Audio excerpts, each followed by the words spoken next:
You Okay. sound great. All right. Welcome. Welcome, everybody. Welcome. And thank you so much for joining today in Circle. Thanks for coming by. Thanks for joining. I'm really glad you're here. This is a newer space. Brenda, thank you so much, is with us. She was our first poet spotlight. This is our second, and we are going to be doing these every so often. We've got a few of them already lined up. But this space, Poet Spotlight, was created so we could slow down for a little bit to really listen and honor one poet at a time. It's about more than poems, it's about presence, and it's to remind us that every word counts. And I just thank you all so much for being here. So let's just take a couple of breaths just to ground us, just to notice that we are here in this space, bring it into this present moment. I'm not going to take long with this today, but just take a couple breaths and feel your fingers. We tune into our five senses to kind of ground us a little bit, just tuning in and breathing and sensing being in your body, as in noticing where your body touches the surface below, and just feeling the sensation and even the breath, noticing the sensation of the breath coming into the body, maybe the movement of the body with that breath. Just noticing and taking a couple breaths and noticing that that helps our nervous system slow down and calm down. So, with that, I'm just going to turn this music down. Hold on a second. There we go. Just going to turn the music down. So today we have the opportunity and the wonderful honor, let's just say, to speak with Susan Michele Coronel. And I'm just going to ask you, Susan, to tell us about yourself. This is your opportunity to shine and brag and let us know what's going on in your world, if you would, please. Thank you, Emma. Before I start, I just want to say thank you to Zenjan Brown for inviting me to be part of this poet spotlight. I watched Brenda's last week, so it's good to see you here as well, and everybody else that's joining. And it's like I was telling Zenjan a few minutes ago before she started recording. It just feels like a living room. It feels like we're having a conversation in a living room, just taking a deep breath and just relaxing and just an in-depth conversation, which I really value a lot. So my first book of poetry, In the Needle of Woman, was published this summer in July from Finishing Line Press, and it won the 2024 Donna Wolf Palacio Prize, was given out every year the last couple of years. I think I was the second person to win the prize, and someone else won it this year. And let me tell you, it's been a journey. I started writing this book right before the pandemic, compiling all the stories, and so really the poems in the collection range from right before the pandemic to recently. So there is a wide range of when the poems were written. And I revised it several times since then, had several mentors look at it, and I must have sent it out to over 100 uh, publishers and contests before this got published. So really, to me, it's a little miracle that I'm holding this here in my hands today. And the book itself is largely autobiographical, with poetic license, as I like to say. Some things are true to the objective facts, and some things are true to my facts, and some just veer off wherever my imagination leads me. And follows the journey of the speaker from childhood and adolescence through adulthood, marriage, divorce, post-divorce, and it mostly explores the relationship between an adult daughter with her own mother and with her own daughters. And there are other topics in the book as well. There's grandparents. There's a brother who passed away at 19. There are some feminist pieces, some surrealistic pieces, and ekphrastic poetry inspired by art. But the main theme is the mother-daughter relationship, and trying to find a place in the world as a woman and an artist despite challenges and past traumas in life. And I'm going to start with a poem called The Year My Mother Turned Back Time. And this poem is about my brother, who passed away at an early age at 19 due to an inherited disease. And instead of following a linear pathway, the poem goes backwards in time. So my brother, the year my mother turned back time. The year my mother turns back time is also the year my brother turns into ashes, scatters like pollen into an invisible sea, carried by trees and wind and leaves. My mother jerks her head backwards to shake a grief that refuses to be shaken off, and time reverses kaleidoscopically. My brother is 16 again, strengthening his biceps, flexing them to lift the TV remote off the wheelchair armrest, and the girl with the mulberry eyes is smiling at him, rolling a lifesaver candy in the folds of her tongue. He marvels at her titanium hair. Then he's 9, running to first base on a softball field, and instead of constantly falling, he's standing upright. The fat in his calves is miraculously shrinking, plump legs easing into lanky sticks, not stilts or spears or crutches. And suddenly he's 6, and we're both gasping for air in a fort under our parents' quilts, where we listen to Casey Kasem's Top 40 Countdown. We pretend we're lost and in love, opening the edge of the covers to catch our breath. I force him to tell me his favorite song under threat of tickle torture. Time shifts again like a wobbly chair, and he's a toddler, riotously laughing as I make silly faces and twirl scarves around his playpen. Not a mulberry bush, but a tangle of brambles and wire. Then, in a flash, she's in his crib, throwing stones, drops of milk staining his bib as he relaxes into the arms of his baby nurse. And he's swimming in a dark corner, not a cave, sinkhole, or lagoon, of my mother's womb, twisting to the sound of throbbing blood. The amniotic fluid around his newly formed brain might be tapped, but my mother chooses at the last minute not to do an amniocentesis, even after warnings from her aunts, whose sons also had the disease. Superstitions and salt are spraying from the family tree. Water blossoms spiral around his scoliotic spine and mutated strands of DNA until at last the squeaky mattress where our parents' bodies are beating with new life. Oh,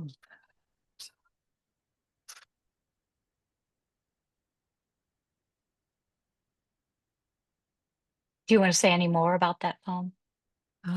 Yeah, so it's kind of, in a way, kind of a little bit of uncovering family secrets at the end. Just, my mother not getting tested, but again, it was her choice to choose to give birth to my brother or not. And I feel like the poem also celebrates his life and my interaction with him. And I found a way to kind of combine it with nature descriptions.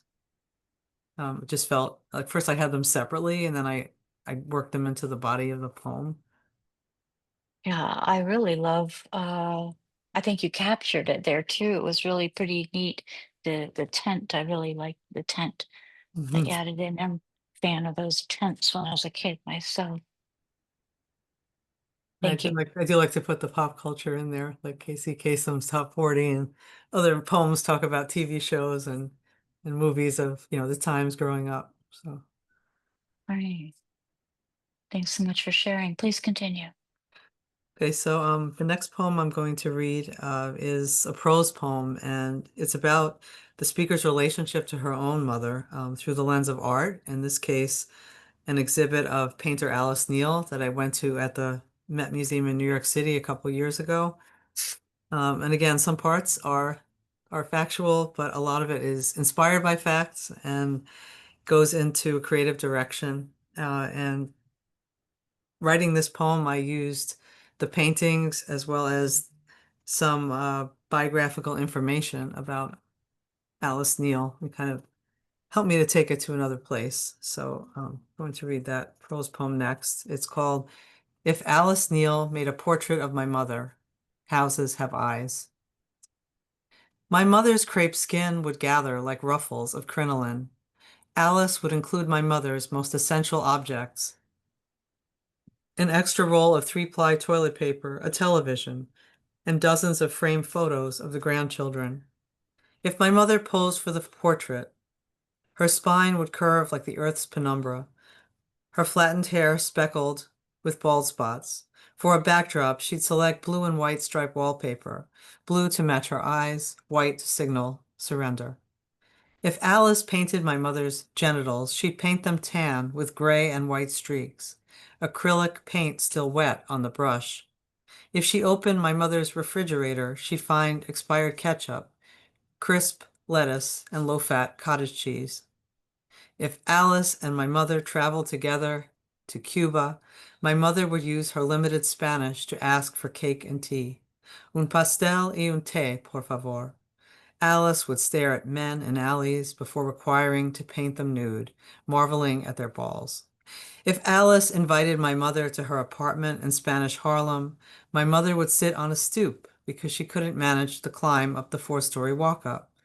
Alice would laugh, twirl her hair like cotton candy, and share slim neck bottles of pop.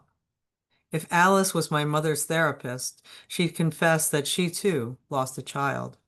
She'd suggest that my mother return to painting landscapes to dress her wounds and connect with the creative impulse. If Alice redecorated my mother's house, she'd replace half the walls with windows because the best portraits are made in glass houses where light can freely stream through. She'd plant roses of Sharon everywhere, even in the cracks between cement walkways and slate patio tiles. If my mother followed Alice's advice, I'd be as distressed as I am today, but believe more fiercely in my art. I'd lie in my mother's lap, scented with turpentine, watch silverfish in dresses float above her hair. Mm. Well, what do you want to say about that one? Well, Yeah, I what mean, would you like to say? some of the poems are just addressing the idea of having an aging mother, and then, aging myself and seeing that and wondering how things will be with myself when I'm older, and just coming to grips with that, all those changes of aging.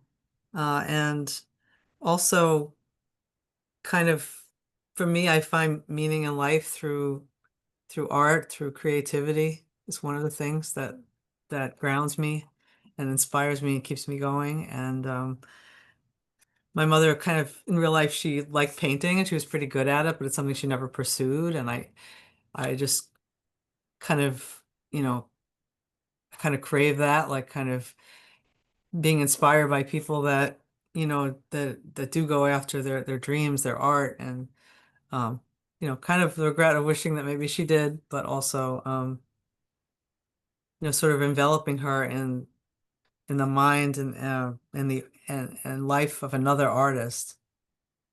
So kind of like the two of them kind of merging in a way, like the part where, like, if Alice was my mother's therapist, I found out that she also had lost a child. So they kind of had that in common, and they both like painting. Alice Neal became very famous. Um, and How old was your mother when she lost your brother there? well, I don't know, she was trying to calculate the years here. She was like 34 years old. Yeah. Well, 34, and no, he was 30, no, I'm sorry, 34 when he was born. And then add 19, so like 53. Yeah. okay. So she was 50 in her 50s there, and he was 19. Yeah, yeah. Thank you.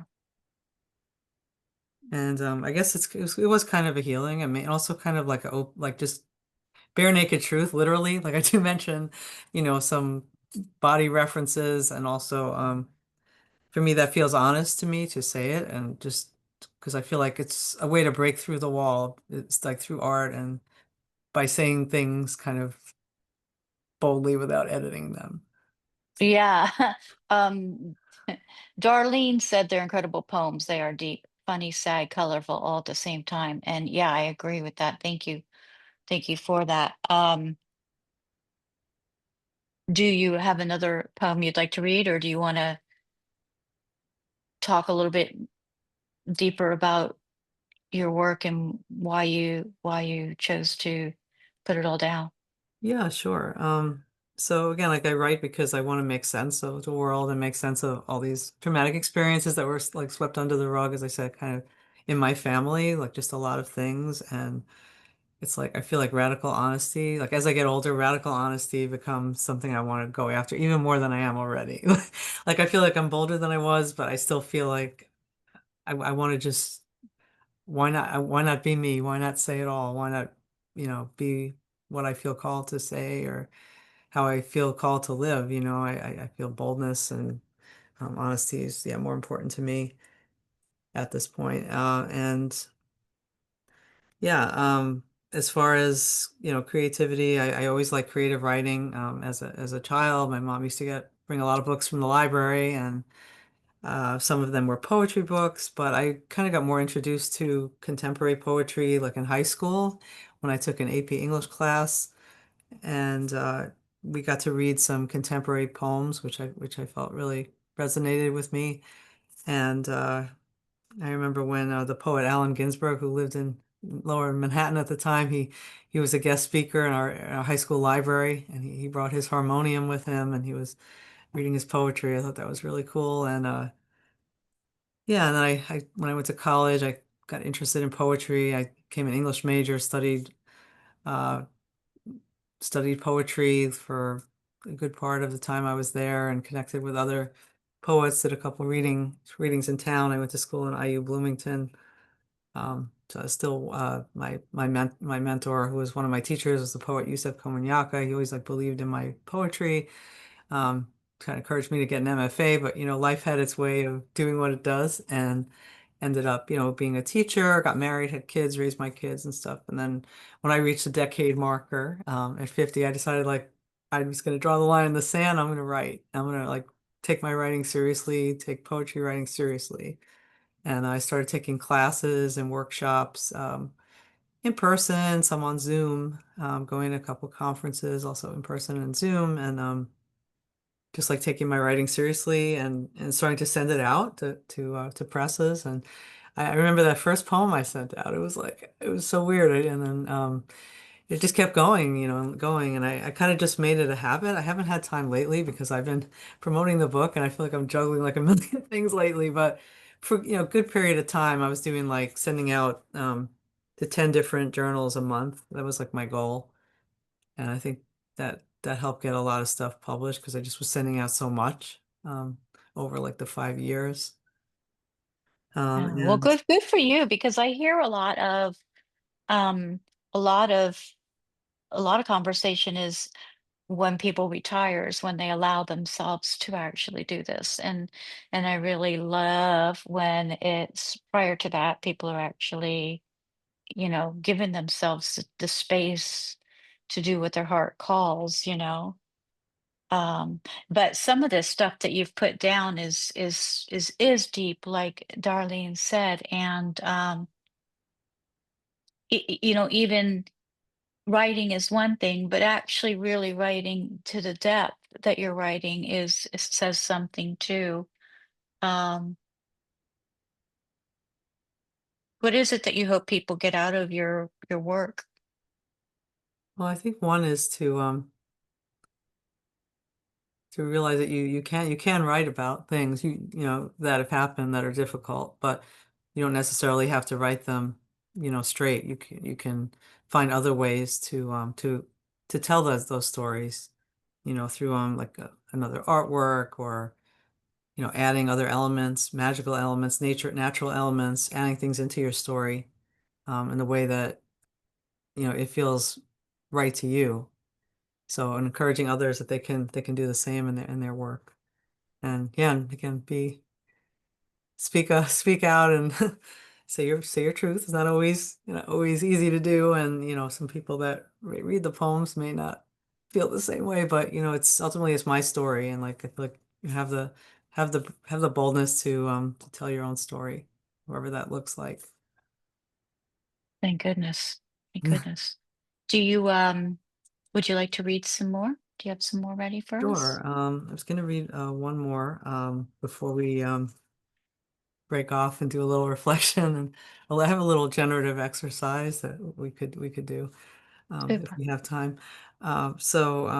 Yeah, this poem is called Trace, and it's about my relationship with my younger daughter after my divorce. And it was actually inspired by an artwork. I belong to a Facebook group of poets called the Ekphrastic Writers, and it was founded by poet Laurel Benjamin around the time of after the pandemic, around that time, and I've been with it ever since it started. So basically, like twice a year for about 3 month period, she will curate and post artworks like every week on Facebook, and those of us that are in the group will choose at least one piece to respond to, and respond to other people's work in a very supportive but constructive way.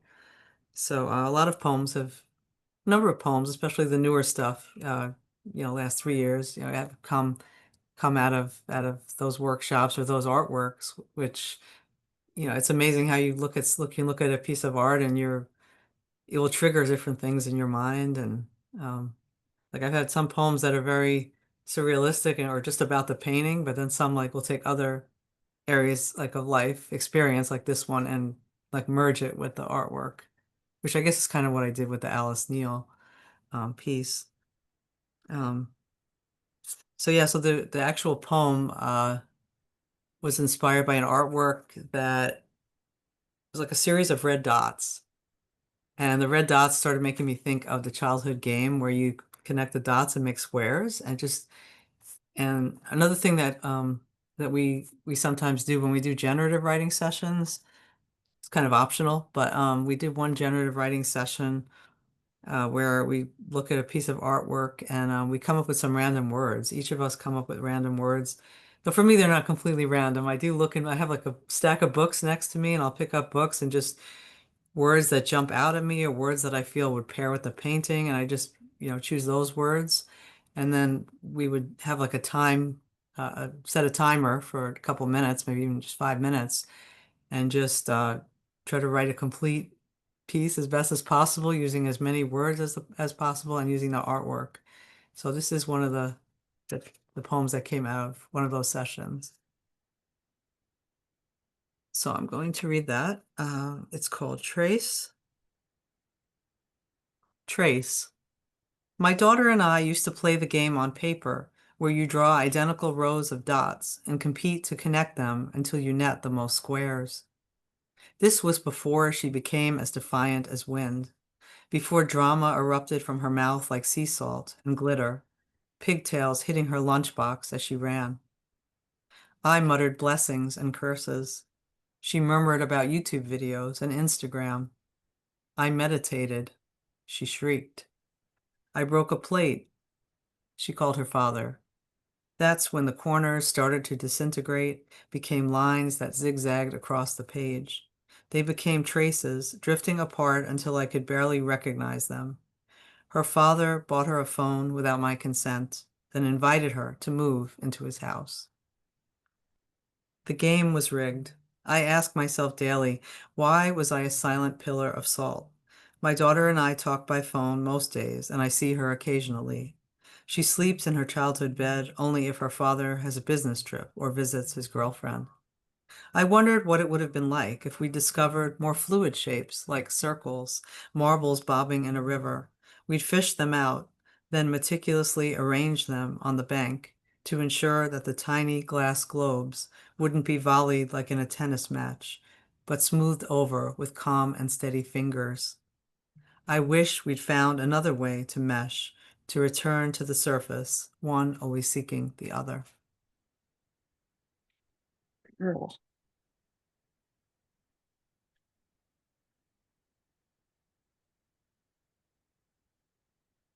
Does anybody have any questions they'd like to ask Susan?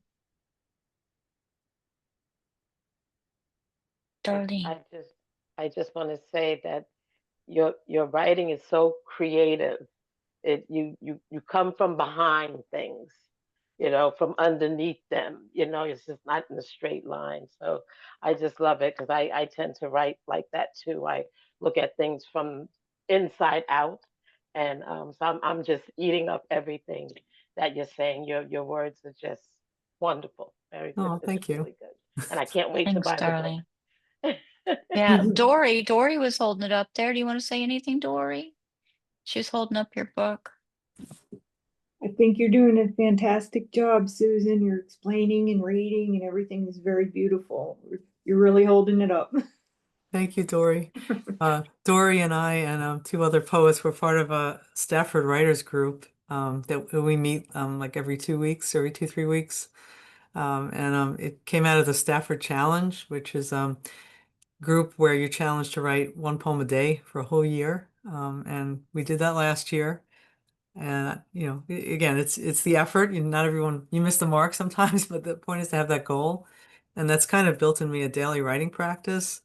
And this year I was determined to have like something on the page every day. And if I missed a day, like, it would just be 1 or 2 days, and I go back and make up for it. But anything on the page, and just like lowering that bar, not feeling like I have to have this perfectly finished piece. It could just be even a haiku or a, you know, a acrostic poem, or just some thoughts and images and that I can go back to.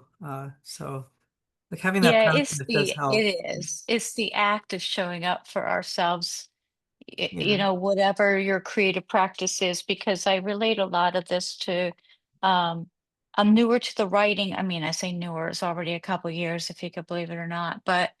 Um, but I went through uh, yoga and then therapist, and that is what brought me to writing. Is the therapy training, because of how valuable it is in for therapy, for therapeutic value for ourselves, just to work stuff out. Whatever it is you're going through, you've got to know what it is and put it on paper before you can deal with it. So that's where it came from.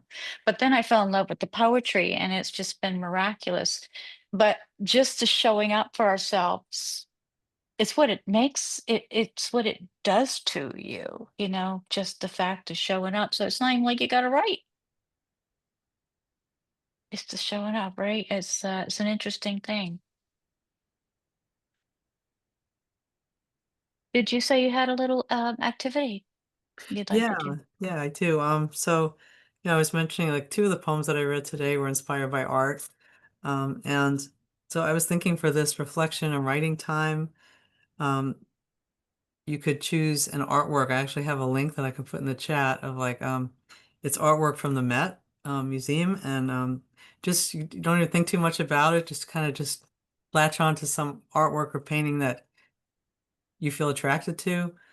Um, and as an option, we don't have a huge, I mean, we could, I don't know how much time we have, but if you Yeah, have a we have book, about 10 minutes for this. okay, so if you happen to have like a book near you or something, you could grab 5 random words, but it's optional. You can just focus on the artwork, or even just focus on the 5 words, totally up to you, and kind of use that as a jumping off point to write about something that's been difficult for you, a difficult experience or a memory that you still struggle with in some way, and maybe just kind of approaching it through another lens, through these different words or through the art or through both.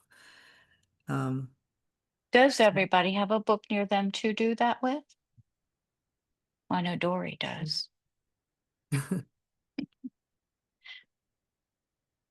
if you do, that's great. If not, again, just use the artwork.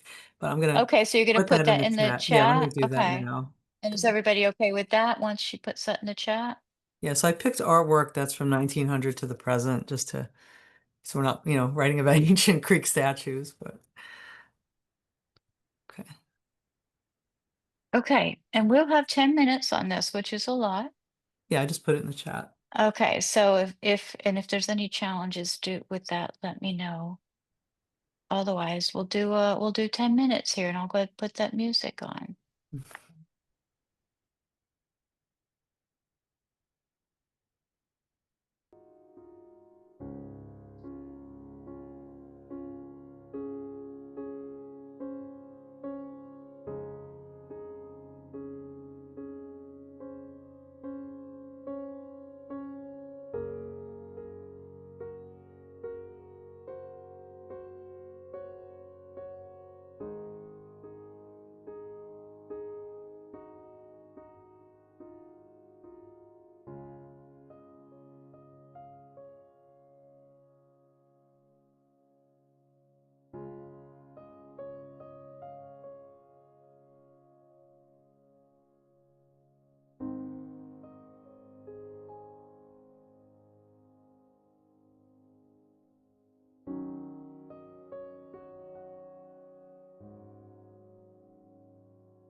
We're on our last minute now.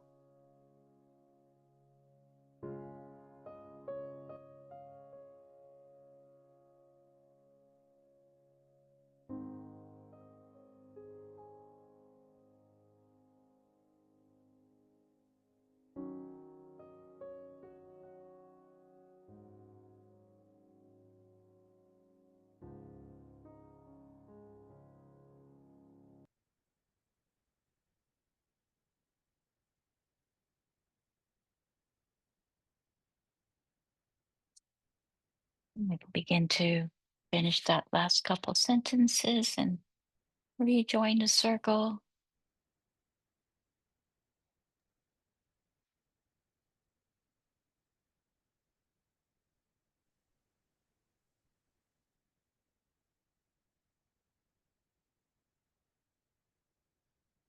So, assuming, which is never good to do, right?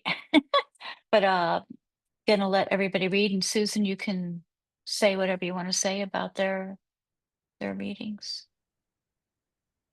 Yeah, I mean, I'd love to hear anyone that would like to share their work and even just excerpts from it and what that experience was like for you. Darling, Yeah, you had your darling. hand up. I think this meeting was just for me. Can you hear me? Good. Huh? Okay. So when I looked at the paintings, I picked the Delario, the naked woman in the water.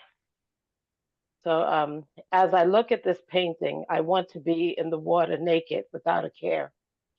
Being naked is the most vulnerable state of being next to being asleep. My life is like a removal of clothing, metaphorically speaking. I'm shedding so much of the outside of me, but yet what is emerging is a comfort of raw nakedness that I like. And in this nakedness, the more and less of clothing that is being removed, I feel free.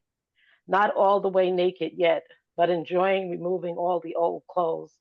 One day, I hope to be completely naked, sitting by a lake, dangling my feet. Wow. I love that. That's incredible. Thank you. It's incredible that it just happened in a 10-minute span.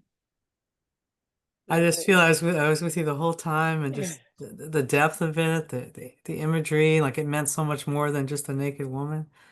yes. Beautiful. I want to live in a nudist colony. That has always been my dream since I was a teenager. I just want to be naked and free All running right. around.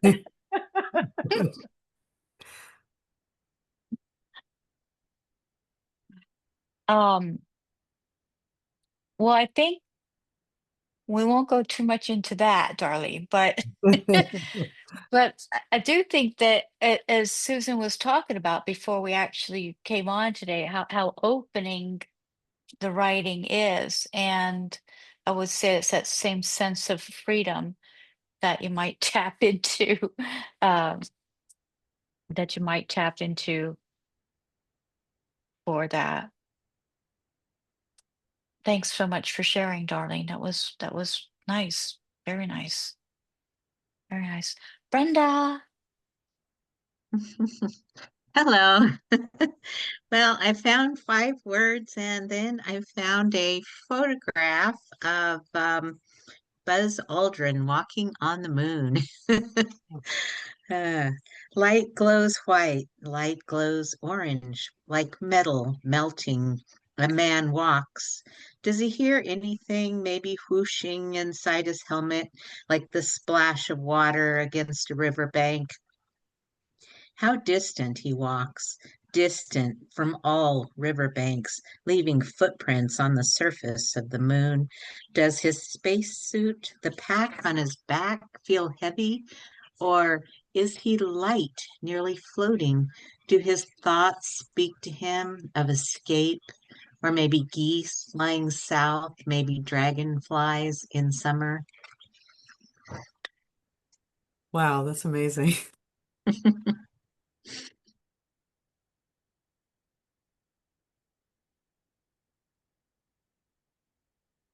Amazing is right, is right.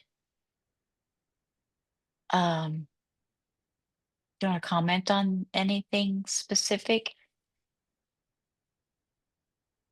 I really was drawn to like the rhythm of it, and just again, I felt like, just like Darlene's poem, I felt like I was right. I was with that helmet on, I was that astronaut, and I was experiencing all these things, and how you brought different words and into it, and different images and ideas, and it just was powerful. Yeah. I'm again amazed that that comes out in 10 minutes there. Um, thank you so much, Brenda.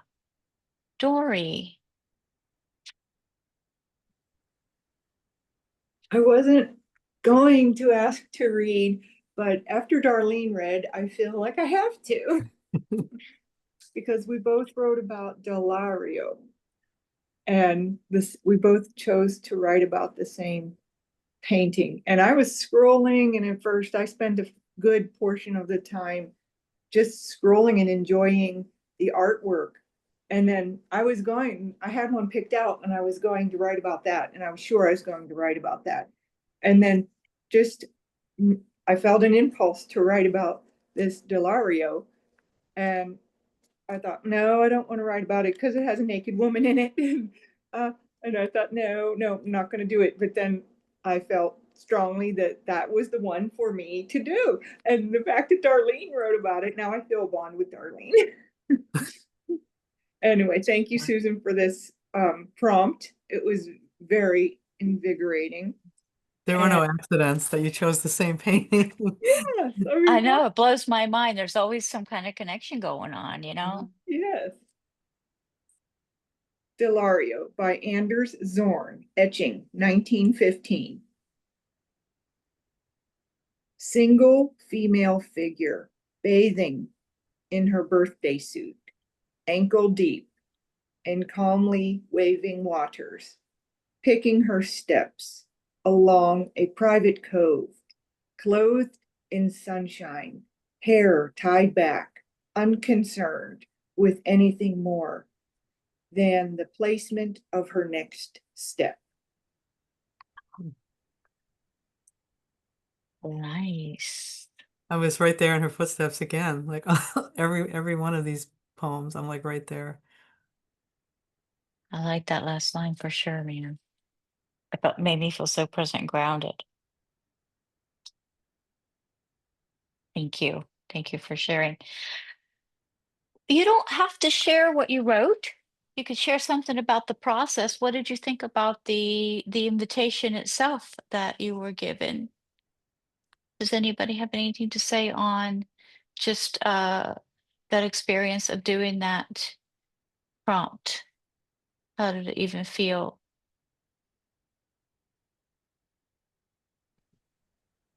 Cheryl, yeah. Well, I've been wanting to write. I've shown you the picture that I painted. I didn't get a chance to elaborate in my writing yet, but I wanted to write a poem about it to put on the back of the painting that I painted. Anyway, so I thought this is a perfect opportunity to get started. But it's something that I want to put some time into and elaborate more. I painted a picture of, it was actually a, believe it or not, paint by numbers, but it's absolutely beautiful. It's two canoes um, on a beach, and there's the ocean behind it, and you're looking at, you know, from behind the canoes, and you can see the sand and the ocean. And I showed it. Jen's seen it. I told her I'd put it in my bathroom. So every time I see it, I'm like, I want to write a poem to put on the back of that. So taking a deep breath as I open my brand new brush and paints, I carefully dip the end into the paint and move my brush over the canvas slowly as I can't forget why I'm here. Last week's shocking news about my health. I know I'm up for this, hoping desperately with each stroke of the brush along the lines of the fabric that this process will allow me to listen to my true heart, and it may guide me closer to the images on the canvas of two canoes parked quietly on the edge of the sandy white beach. It may bring me closer to the answers I seek, as the wind blows my hair and I admire the blue waves separated by sky and clouds in the distance. That's as far as I got. Wow, But I'm blown away. It was gorgeous. yeah, and I used some words. There was a poem beside me that I had been working on about totally different thing. And I just picked out a few of those words as you suggested, and it took me in a completely different direction. So it was a really great process. I'm learning how to do this poetry, as Jen knows, and a few of the ladies on here. I've just been working my way through it. I did some creative writing in high school, but since then, nothing, because my art is really music. I played like 5 instruments, and that takes up your whole entire life just to keep up on that. So it's just a recent thing, and I'm enjoying it. So thank you for your poetry and inspiration. Well, thank you for sharing your artwork. I loved how you combine like the painting and those red canoes to like draw peace from them and to draw inspiration from them, and then to combine it with something personal that's going on, and it just blended seamlessly. Yeah, well, thank you. I'll read. Please. Okay. I love trees. So I looked in there for a tree, and I found one of Van Gogh's that he'd done. And it just it was like home. So this is what I wrote. Clouds gather, rain falls, pond birthed, doves gather, cardinals scatter seed, early morning transformation. The mother tree has released her golden leaves to fall around her feet, change, letting go, a cycle of life, death, and rebirth.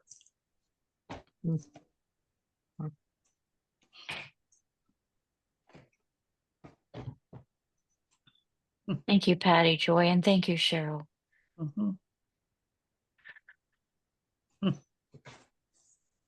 Oh, thank you. I also love like the Van Gogh's trees, and you just took the tree and you went with it.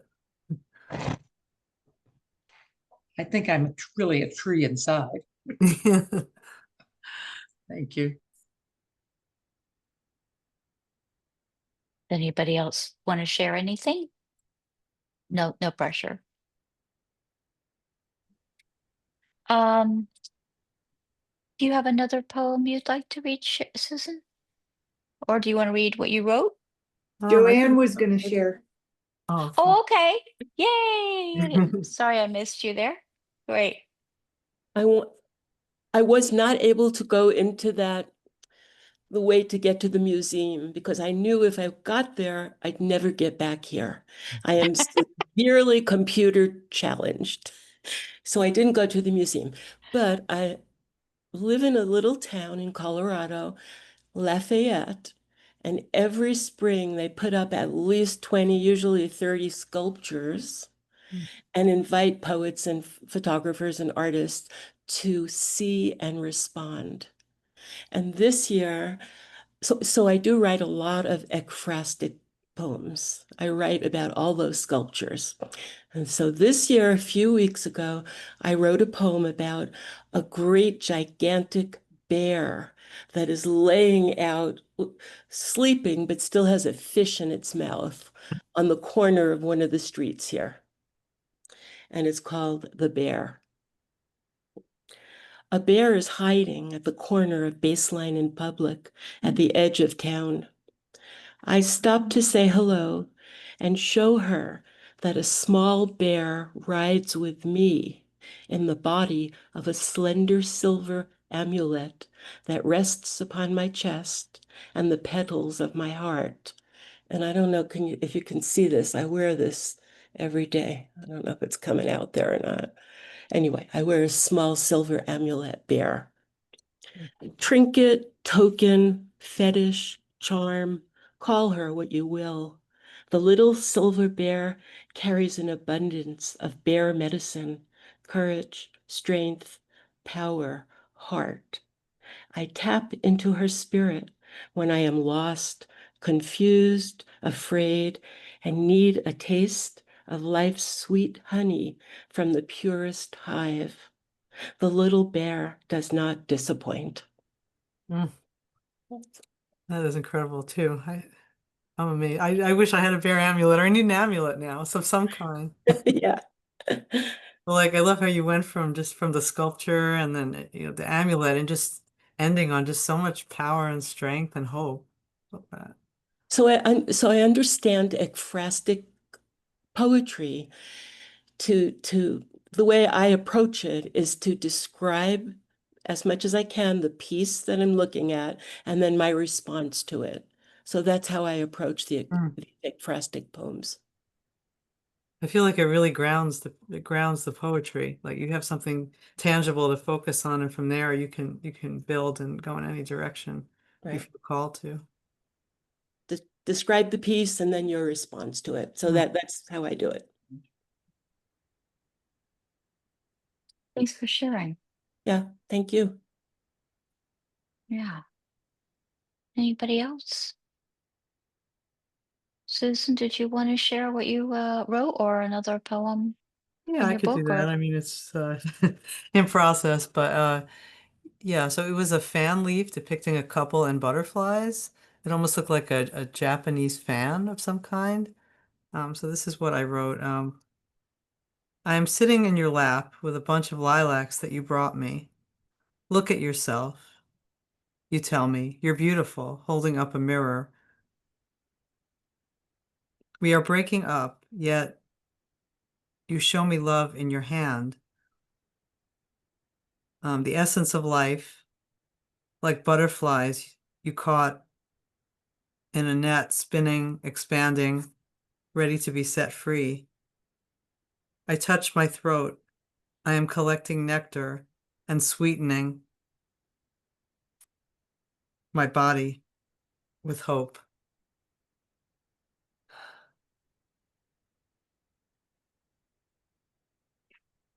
That's interesting. Nobody did it by the words in the book. Nobody picked 5 words to do it by. I guess I did the words. I had some words too, but yeah, I like just 5 words and that painting. Uh-huh.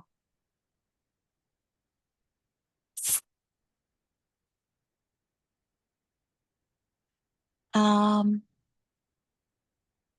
I figured you could do one more poem from your book. Sure. So I'm gonna read a poem that actually inspired the cover art. The cover art was done by a poet and artist named Megan Merchant, and actually there are words from the poem like right on the dress. So she got the inspiration. She took the image from like the Smithsonian archives and she embellished it and added all these elements, and yeah, and put the words on from this particular poem. And this poem was also an acrostic poem. I remember there was a painting. I don't remember who did it. It was a painting of a woman, and she has a red dress, and there's a wishbone that she's holding. And this poem is on a more hopeful note, and it's called "A Wish Does Not Grow Straight." And I'll read that. A wish does not grow straight. At my age, every wish seems larger than life, like a giant wishbone made of wood or stone that cannot be severed or altered by hand. What does it sound like when wood speaks? Run to the fire and put out the overwhelm. I allow the wild elm to smolder and sway. Teach me more about desire's wild ribbons than my tidy garden with its rows of hedges. What is the sound of ribbons unleashed?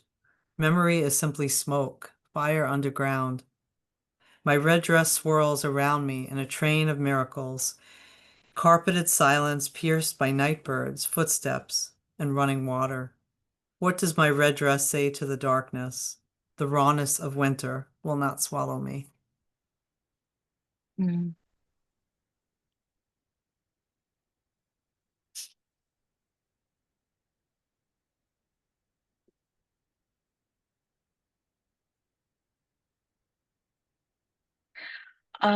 And you have one more to for your closing poem, right?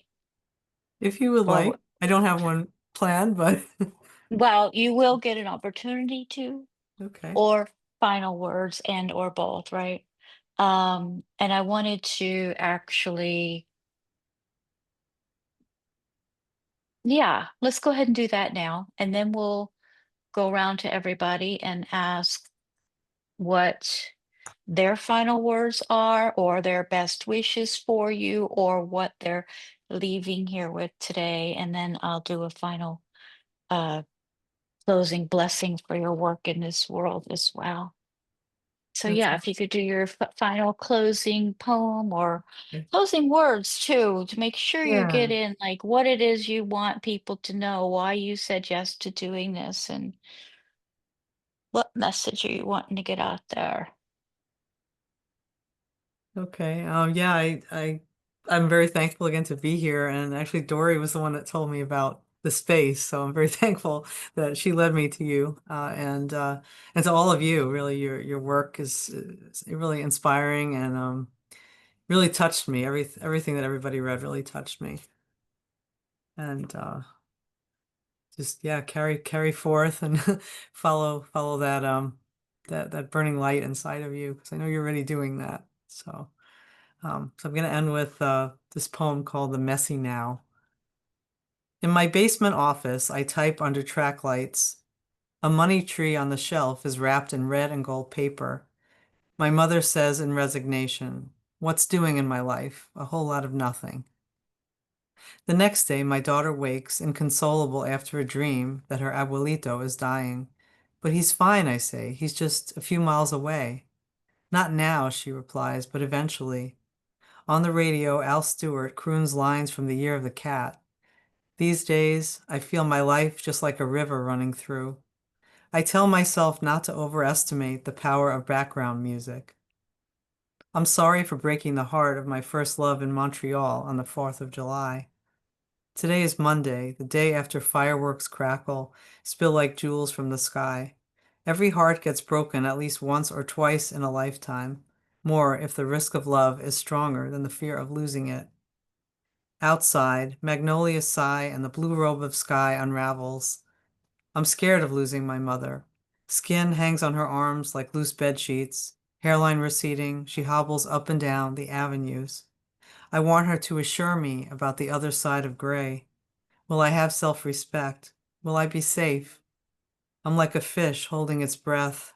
I need to believe that words will bind me together, no matter who's lost or who leaves. Mm.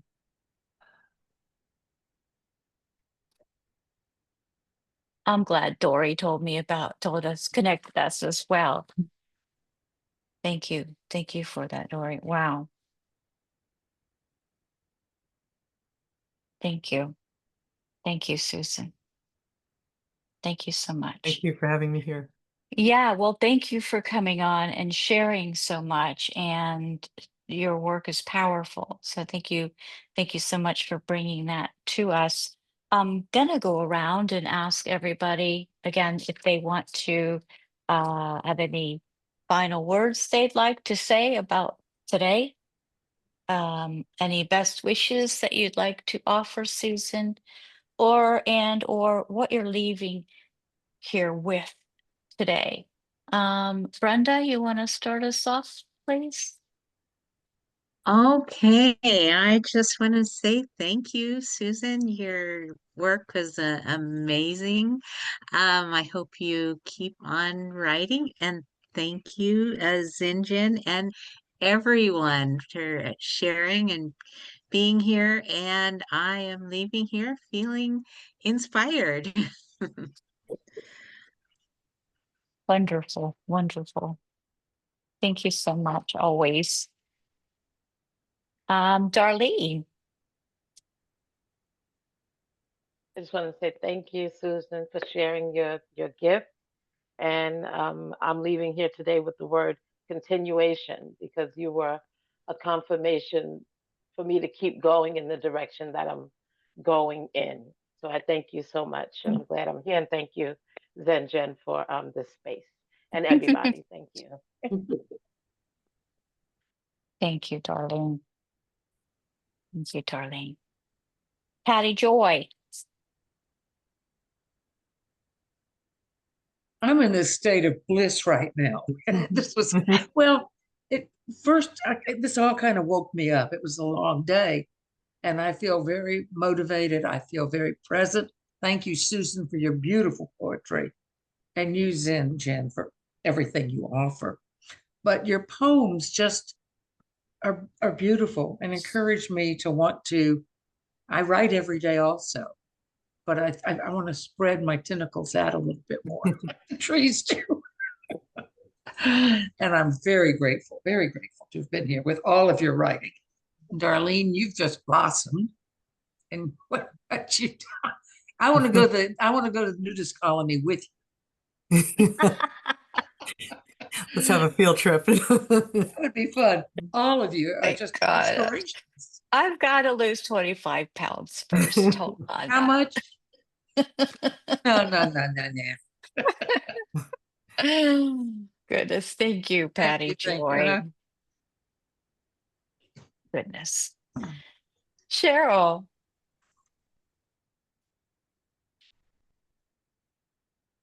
Well, it sounds odd, but I feel like a sponge. I'm every single person who comes on here, I learn something from, and I'm writing notes, and it's like it's really cool. It's like going to school and learning how to write all over again. And I'm always amazed how each poet, they're all beautiful in their own right, in their own way. And it's amazing. And yeah, thanks, Jen, for having this place where we can all come together, as you say, like-minded. It's really been great. I'm learning every time I come on to this Zoom. And thanks, Susan.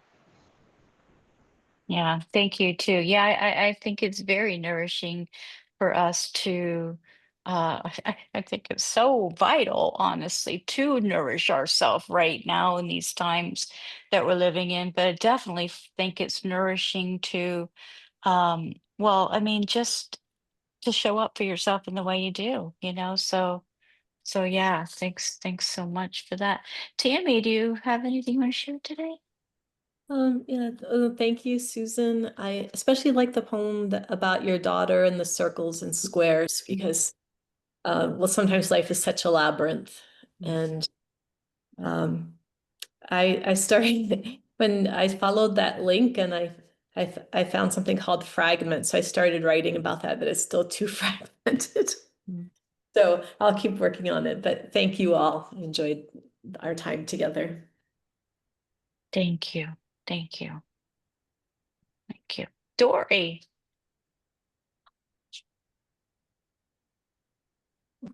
I think Joanne was wanting to add something. Did you want to say something, Joanne? Oh, well, I will say my thanks. Yeah. Thank you, Zen for allowing this to happen. And thank you, Susan. I found your poems very beautiful, very bold, and especially courageous. And although they seem very personal for your family, your mother, your daughter, they are very universal because many of us have these same mothers and these same daughters. So I found them personal and universal. Thank you. Mm-hmm. Susan, you're the consummate professional. The more venues I see you in, the more I appreciate just how literate you are. And I'm more and more impressed with you all the time. And some interviewers might spoon feed you, and Zenjen just kind of lets you hold up your own in a minimalist way. And so you really shine this time, and it let you sparkle and be even more who you were. And so I'm even more impressed with you than I've ever been before. And so for that reason, I thank you, Zenjen. Cool. Cool. Thank you. Cool. Yeah, That's it felt so wonderful. authentic having this experience. It's of all the experiences I've had so far, reading or other platforms. It's like this is really the one where I feel like it's home. It feels like a community. It feels like a space, like I'm in a little bubble, and I can share and express what I want to, and just be immersed in all the beautiful words of everyone else as well, while I'm Cool. Thank sharing you of so myself. much. So thanks for Awesome. creating this bubble for us. Well, no, I appreciate the support. Like I said, I think, and I certainly know I need this community right now to keep my sanity. Darlene, did we, I thought we did. Okay. Um, yeah, so I'm gonna go ahead and just um do a little blessing. Nothing much, but I want to thank you so much, Susan, Michele, Coronel, for being with us today, for blessing us with your words, your work, with your truth, your light, your words, and may we now bless you. May your work continue to ripple outward, finding the hearts that it needs most. May your voice stay rooted in truth and your creative fire stay tender and strong. May you always feel the love and connection that you've shared here with us today. And I want to thank everyone gathered here. Thank you so much for being here, for listening so deeply with such presence and with such heart. Um, may we carry something forward with us and continue to share this love, this love energy. Yeah, just thank you all so much for being here and for shining, for sharing. All right, everyone, in deep and honest gratitude. Thank you. Namaste. Namaste. Bye, everyone. Bye-bye.